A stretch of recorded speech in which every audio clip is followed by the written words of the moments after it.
ठीक है। आते हैं अभी प्रेफरेंसेस की तरफ। प्रेफरेंसेस प्रेफरेंसेस जो है ना, वो है आपका जो क्विक बुक का एडिट मेन्यू है, इसमें प्रेफरेंसेस सबसे आखिर वाला जो ऑप्शन है वो है प्रेफरेंसेस। प्रेफरेंसेस में आपकी पूरी की पूरी सेटिंग है, पूरी की पूरी की सेटिंग, जो क्विक बुक की सेटिंग है वो प्रेफरेंसेस में है। ठीक है। फॉर एग्जांपल मैं सबसे पहले, इसमें बहुत सारी चीज़ें हैं लेकिन जो इम्पोर्टेंट वाली चीज़ें जो नॉर्मल लाइफ में यूज़ होती है, बाकी क्विक बुक ने खुद सेट किए होते हैं, वो मैं आपको बताता हूँ। अकाउंटिंग में है माई प्रेफरेंसेस और कंपनी प्रेफरेंसेस। तो कंपनी प्रेफरेंसेस पर आके यहाँ पर आप चेक कर ले, ये है यूज अकाउंट नंबर।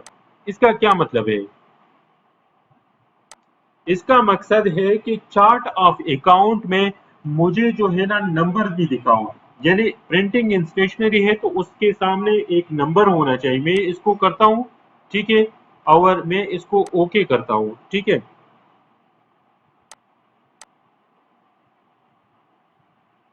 एस्केप कर लेते हैं, चार्ट ऑफ अकाउंट पर आते हैं और एक हेड बनाने की कोशिश करते हैं, ठीक है। यहाँ वैसे उसने खुद ब खुद नंबर भी कुछ में ऑलरेडी डाले हैं जो बाय डिफॉल्ट है, लेकिन आप जो नया हेड बनाएंगे चार्ट ऑफ अकाउंट में, मैं आया इधर, ठीक है, और मैं फॉर एग्जांपल एक हेड बनाता हूँ कॉस्ट ऑफ गुड सोल का। कॉस्ट ऑफ गुड सोल का एक भाई ने कहा भी था कि कॉस्ट ऑफ गुड सोल का हेड हम कैसे बनाएंगे। तो चार्ट ऑफ अकाउंट में आके अदर अकाउंट टाइप में आप क्लिक करेंगे तो आप यहाँ पर आ जाओगे कॉस्ट ऑफ गुड सोल में, ठीक है, और इसको कंटिन्यू करोगे, ठीक है। कंटिन्यू करोगे तो यहाँ पर चेक कर ले, ये यहाँ पर आपको एक नंबर आएगा और इसको मैं फॉर एग्जांपल 5000 दे रहा हूँ, ठीक है। मैं स्केप करके थोड़ा सा आते हैं चार्ट ऑफ अकाउंट में कि कास्ट ऑफ गुड सोल में कौन सा नंबर हमारे पास चल रहा है, लेकिन यहाँ पर कास्ट ऑफ गुड सोल होगा ही नहीं, क्योंकि ये हमारा जो है ना वो ये डेवलपमेंटल बजट है और उसमें कास्ट ऑफ गुड सोल की कंसेप्ट कोई नहीं होगा, ठीक है। ये वैसे एक आइटम है और ये कास्ट ऑफ गुड सोल ही है, ठीक है, ये चेक कर सकते हैं। और ये जो स्टार्ट हो रहा है वो है 50,000 से, ठीक है। तो अभी आते हैं नया हेड बनाते हैं कास्ट ऑफ गुड सोल में। फॉर एग्जांपल हम कहते हैं कि कॉस्ट ऑफ गुड सोल में हम डालते हैं, कॉस्ट ऑफ गुड सोल का आइटम है, ठीक है। तो ये होगा 50,000, सॉरी 50,201। ये आपका कास्ट ऑफ गुड सोल का, सॉरी ये जो नया हेड है, और ये हम कहते हैं लेबर वेजेस, इसको डेली वेजेस भी बोलते हैं, ठीक है।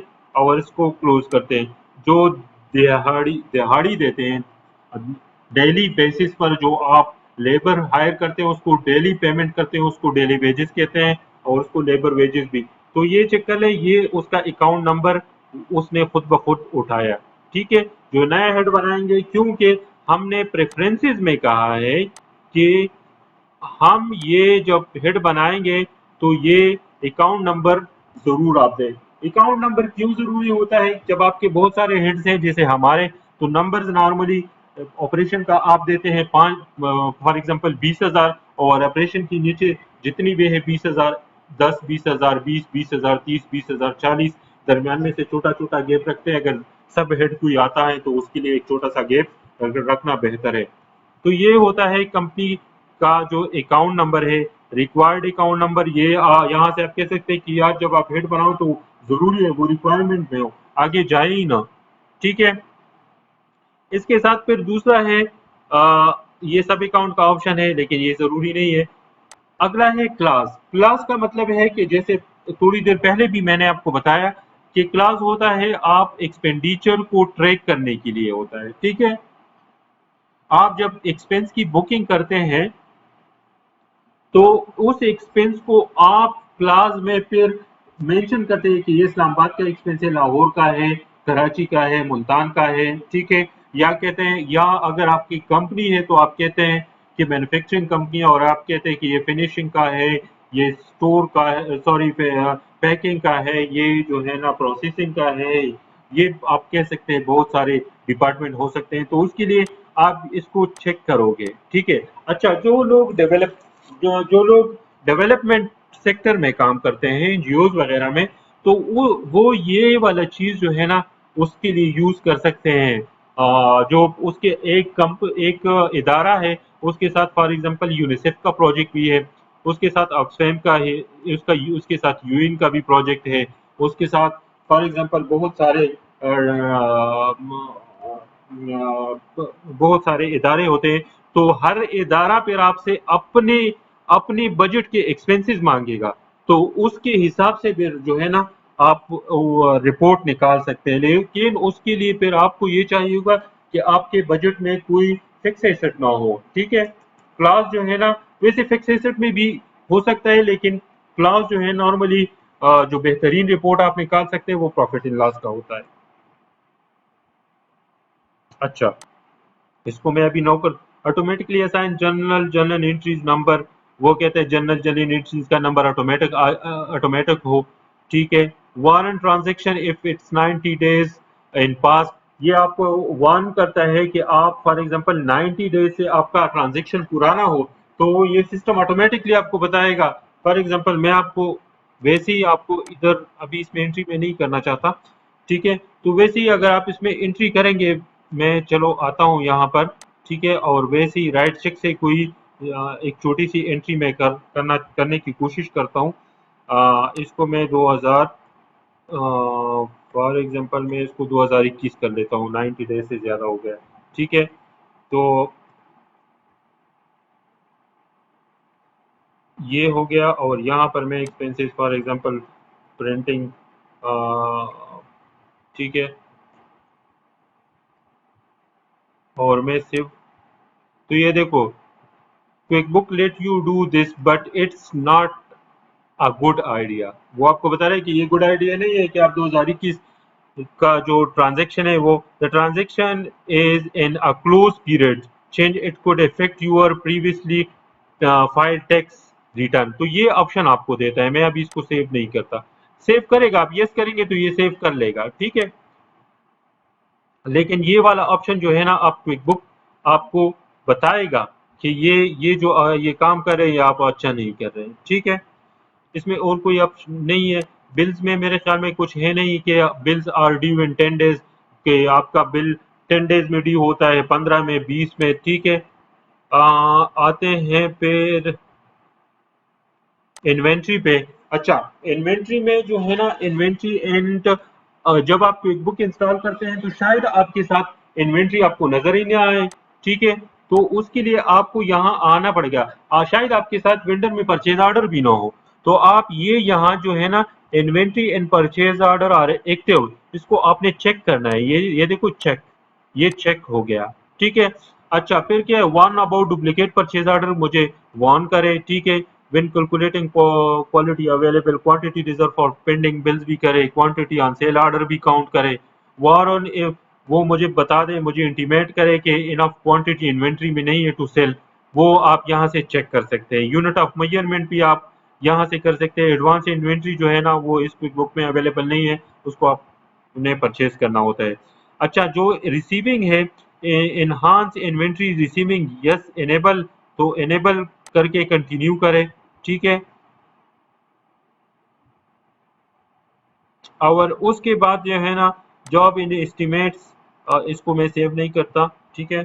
तो जॉब इन एस्टिमेट्स के लिए ये आपको बताता है कि अ, ये पेंडिंग के लिए पेंडिंग का वर्ड यूज हो, अवॉर्डेड जॉब के लिए अवॉर्डेड हो, इन प्रोग्रेस के लिए, क्लोज के लिए, कस्टमर का कोई जॉब हो तो उसमें ये वाले वर्डिंग यूज हो सकते हैं। और यहाँ आप आपसे पूछते हैं कि आप एस्टिमेट यूज करते हैं, एस्टिमेट आप कोटेशन के लिए भी यूज इस्तेमाल कर सकते हैं। कैसे इस्तेमाल कर सकते हैं कि फॉर एग्जांपल आप जो है ना, आपको कोई रिक्वेस्ट फॉर कोटेशन होता है, इसको हम बोलते हैं RFQ, request for quotation. Request for quotation आपको पहुंचता है, तो जैसे ही आपको रिक्वेस्ट फॉर कोटेशन पहुंचता है तो वो आपको बताते हैं, आप आपका जो कस्टमर है वो आपसे रिक्वेस्ट करता है कि मुझे अपना कोटेशन भिजवा दे। फॉर एग्जांपल वो फ्रिज परचेज करना चाहता है, तो आप उसको बताएं कि यार ये हायर का फ्रिज है, इतनी इतनी इसकी कैपेसिटी है और ये है 50,000। वो आगे जाके जो है ना वो दूसरे भाई से भी कोटेशन लेगा, ठीक है, और वो भी उसी स्पेसिफिकेशन का, हायर का फ्रिज है, इतना इतना कैपेसिटी, सेम उसने स्पेसिफिकेशन लिखा होगा कि मुझे हायर का फ्रिज चाहिए या मुझे फ्रिज चाहिए इतने कैपेसिटी का, ठीक है। तो वो फिर आपको अगला जो है ना वो भी कोटेशन भिजवाएगा, फिर बंदा कोटेशन कंपेयर करता है और जिसका लो हो रेट वो उसको सेलेक्ट करते हैं, 3 4 5 8 कोटेशन जो भी हो, नॉर्मली 3 कोटेशन लोग कम अमाउंट के लिए जो है ना वो करते हैं, रिक्वेस्ट करते हैं। तो ये जो आरिफ क्यों है रिक्वेस्ट फॉर कोटेशन, वो आप जो है ना वो यहाँ से इनेबल जो है ना कर सकते हैं। और एस्टिमेट जो है ना, एस्टिमेट भी सेम जो है ना वो सेम ही है, जिस तरह कोटेशन होता है इसी तरह एस्टिमेट भी है। Do you do progress invoicing? Progress invoicing जो है ना वो कंस्ट्रक्शन में होते हैं कि काम जो है थोड़ा किया उसने इनवाइस किया, फिर थोड़ा किया फिर इनवाइस किया, तो उसमें होता है प्रोग्रेस इनवाइसिंग। मतलब है उसमें लास्ट जो उसने बिल किया था करंट बिल का भी उसमें होता है और टोटल भी पीरियड होता है। अच्छा, एक भाई ने क्वेश्चन किया था कि यार यहाँ पर जो है ना क्विक बुक में साइन जो है ना वो करेंसी यूएसडी का आ रहा है, पीकेआर होना चाहिए, या फॉर एग्जांपल जो लोग अमारात में है, यूनाइटेड अरब अमारात में, वहाँ एडी होता है, जो सऊदी अरबिया में वो एसएआर होता है, ठीक है। तो आप यहाँ से फिर चेंज कर सकते हैं। वैसे ये यहाँ से चेंज होता है, लेकिन अगर now I use one currency, तो वन करेंसी में ये आपको यूएसडी ही बताएगा, मतलब यूनाइटेड स्टेट का जो डॉलर है वही आपको बताएगा। आप उसको बता दें कि मैंने मल्टीपल करेंसी यूज करनी है। मैं एस्केप करता हूँ। यस, आई यूज, ठीक है, मल्टीपल करेंसी इसको यूज करें, ठीक है। और यहाँ से जो है ना इस डॉलर को आप जो है ना व्यू मोर करेंसी पर क्लिक करें और इसमें चेक करें पाकिस्तानी रुपीस का। आजकल उसका वैसे भी बड़ा बुरा हाल है। अच्छा, ये है पाकिस्तानी रुपी, ठीक है। हाँ, Pakistani rupees an inactive element, would you like to use it once, make it active कर लेते हैं। You will about to select a non used home currency Pakistani multiple payroll, ये one selected the setting can not be change, ठीक है। Are you sure to want to select the USD? Yes, ठीक है। इसको हम ओके करते हैं तो ये सारे पीकेआर में, your company file is now close in reopen, you are updating setting, ये अपनी कंपनी का फाइल जो है ना वो क्लोज करेगा, वैसे करना नहीं चाहिए। हमने ओके का बटन दबाया, 2 मिनट में फिर ओपन हो जाएगा, वेट करें।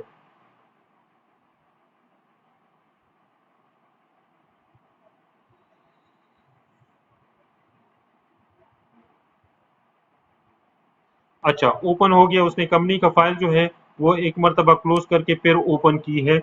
और वो क्यों की है? वो इसलिए की है कि वो उसने जो जो हमने करेंसी चेंज की है ना उसकी वजह से। यहाँ आप चेक कर ले, ये देखो ये आ गया पीकेआर, ठीक है। ये भी चेक कर ले, यहाँ पर भी आ गया पीकेआर पाकिस्तानी रुपीस, और यहाँ पर भी चेक करें पीकेआर, यहाँ पर भी पीकेआर, ठीक है। तो ये पीकेआर यानी पाकिस्तानी रुपए में ऑटोमेटिकली अपडेट हो गया है, ठीक है। नेक्स्ट वाला है रिपोर्ट्स इन ग्राफिक्स में। मेरे ख्याल में इतना कुछ नहीं है, क्योंकि या वो कह रहे हैं ग्राफ कैसे यूज होना चाहिए होंगे। सेल्स टैक्स जरूरी है।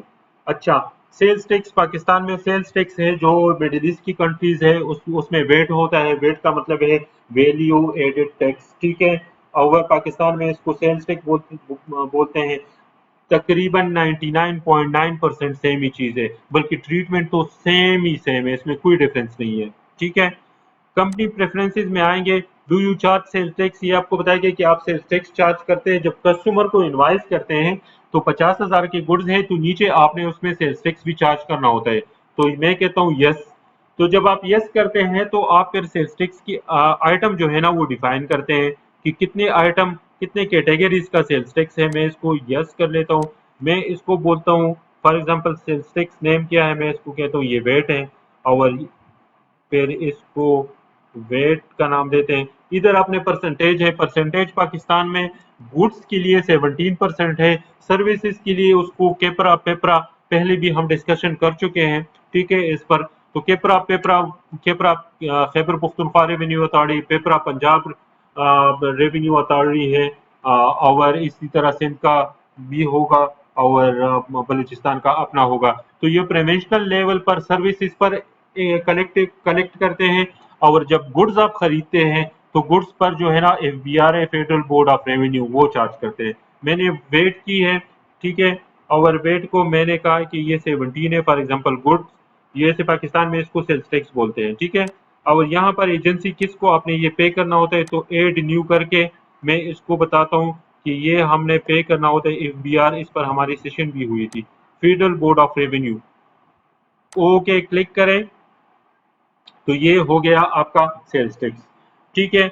अच्छा, नीचे आप फिर यहाँ पर आ जाए, और यहाँ पर आपको ये age of invoice date accrual base पे मंथली पर आप रिपोर्टिंग करते हैं, when do you owe sales tax. तो एज ऑफ इनवाइस, जैसे आप इनवाइस करते हैं पेमेंट पर नहीं, इनवाइस इशू करते हैं तो इनवाइस पर होता है। मंथली, क्वार्टरली, एनुअली आप रिपोर्ट करते हैं तो हम कहते हैं मंथली करते हैं। इसको ओके कर लेते हैं। Make all existing custom taxable, वैसे चलो खैर, मेरे ये कॉपी है, ये मेरे सिस्टम में पूरा की पूरा करेगा। Quick book must close all open Windows, okay.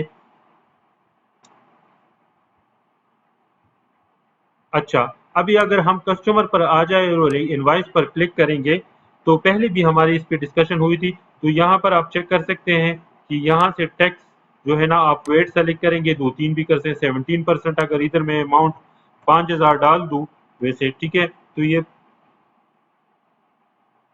और यहाँ से आपने सेलेक्ट करना होता है कि ये टैक्सेबल है, ठीक है। तो ये देखो, इस पर 850 रुपये टैक्स ने 17% के हिसाब से की है। तो इसका टोटल जो है ना 5,000 जमा 850, 5,850 रुपये बन गया, ठीक है। फिर आते हैं प्रेफरेंसेस पर, ठीक है। और प्रेफरेंसेस पर आए तो नीचे मेरे ख्याल में कुछ इस तरह का दूसरा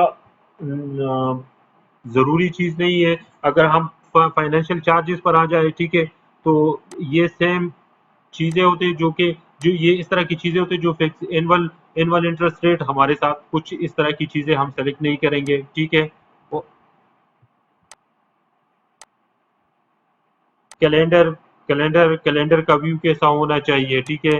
बिल्स तो शायद हमने, अच्छा बिल्स हमने किया कि बिल्स में कि इंटीग्रेटेड एप्लीकेशन, अगर आपके पास कोई एप्लीकेशन है जो क्विक बुक के साथ इंटीग्रेट हो सकते हैं, तो वो यहाँ से रिमूव या ऐड कर सकते हैं, ठीक है।